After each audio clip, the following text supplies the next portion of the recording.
Greetings, ladies and gentlemen. It is I, the Crypto Crow, the big bird, the 7-foot monster with tattoos everywhere that might scare your mother. I shouldn't. I'm a big softy, but she doesn't need to know that. Anyway, we're going to be talking about Square. Square has recently, so I'm going to go ahead and just jump straight to this. Square has recently bought $50 million in Bitcoin, says cryptocurrency aligns with the company's purpose. Now, this is old news. This is back in October, okay? So we all knew this. But Square, these daggone pop-ups on these news sites nowadays. Square said Thursday it bought 4,709 Bitcoins, worth approximately $50 million. I think at the time it was actually like 48. They're rounding up, but whatever. 50 sounds better. This represents about 1% of Square's total assets as of the end of the second quarter of 2020. Now, that's not even what this is about. What this is actually about is this. Square funds a designer to make crypto wallets usable by anyone. This could get really interesting. This is Square basically saying we bought $50 million worth of Bitcoin and dang it, we're going to turn it into $100 or $300 million or more. Square Crypto, the cryptocurrency arm of the payments company, said in a tweet Friday, it has awarded a grant to a designer who's trying to make Bitcoin wallets usable by anyone, regardless of technical proficiency. Now, to some of you, you might think, that's not that big of a deal because we have wallets all over the place. That's true, but does Twitter hold any of them? Does Twitter enable the use of any cryptocurrency wallets within the Twitter platform? What do you think would happen if you could start using your Twitter account to trade? Now, granted, this is a scary thought considering all the politicians and everybody else that are getting their Twitter accounts hacked. There's definitely some security issues going on over there, so I wouldn't necessarily jump right on that at this time. However, that could very well be coming down the pipe because that's what I'm seeing when I read an article like this. The work Square Crypto will be funding will seek to answer a question the grant recipient, Maggie Valentine, put forward in a proposal, namely, how can we provide an intuitive experience for non-crypto users while preserving the security of a user's funds? The award comes less than a month after Square, which is helmed by Twitter CEO Jack Dorsey, said it had purchased 4,709 Bitcoins for $50 million. The grant seems to be in line with statements made by company CFO Amrita Ahuja. At the time, my wife tears me apart all the time because my wife is all about culture. She's all about all world peoples, everything, and I'm exposed to a lot of new and interesting things from all over the world, people, personalities, and my worst thing is accents and names because I'm just terrible. We once went to a Chipotle and the poor girl that was helping us is from Jamaica and her accent was very thick to me. And I simply did not, and this was before masks, I simply did not understand what this poor girl was telling me. And my wife had to translate this girl's accent because I had no clue. I don't know what is wrong with me. For whatever reason, accents and names and the pronunciation of foreign names just escape me. So you have to forgive me. I definitely don't do it lazily to try and be offensive in any way. I love all people, but yeah, I'm really bad at that. That is definitely one of my weaknesses. We believe that Bitcoin has the potential to be a more ubiquitous currency in the future, Ahuja said.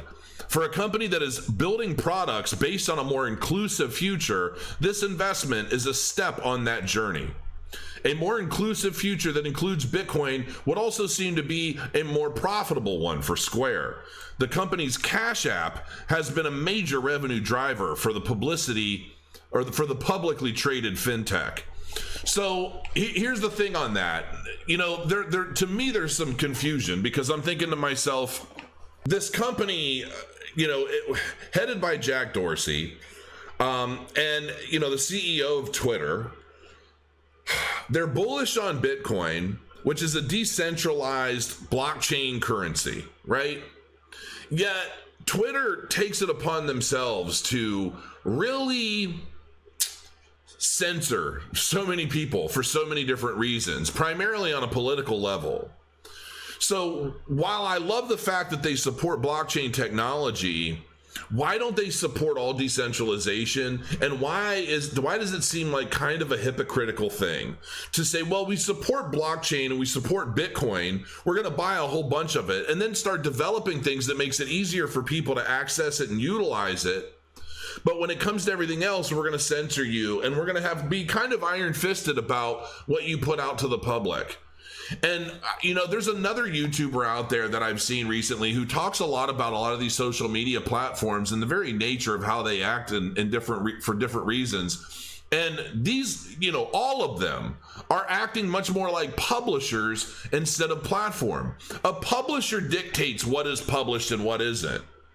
A platform provides a tool to say and do what you want. And typically, a hammer doesn't tell you what board to use the nails into.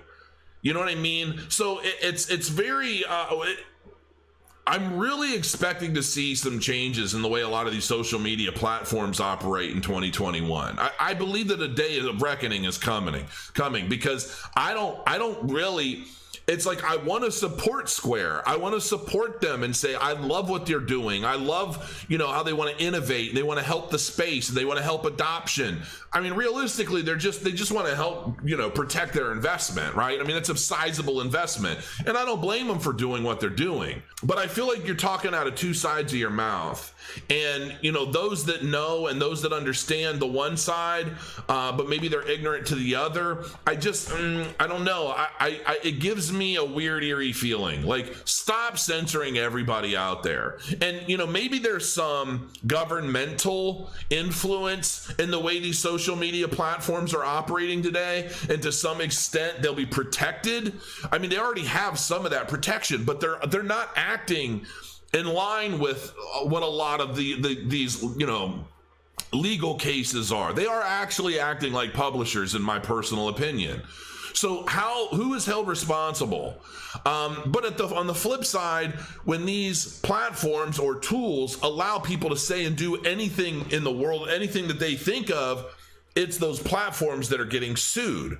So it's a double-edged sword, and I hate to come down on any of them, but there's definitely a big difference between something that poses a free speech kind of sentiment and then something that is political. I like this guy because of this, and I believe that. I don't know. I think I'm so confused, to be frank. I'm so confused with a lot of what gets, what some of these companies do, and I just don't know how I can fully support a company that ultimately is ran by an individual that is censoring a lot of people for political reasons. Now, look, I don't really care who you like. I don't care if you love Trump, hate Trump, love Biden, hate Biden. I don't really care. I've done videos in the past where, to me, all that matters is the truth. And I see so many lies. I see so much hate. I see so much ignorance that's fueling that hate.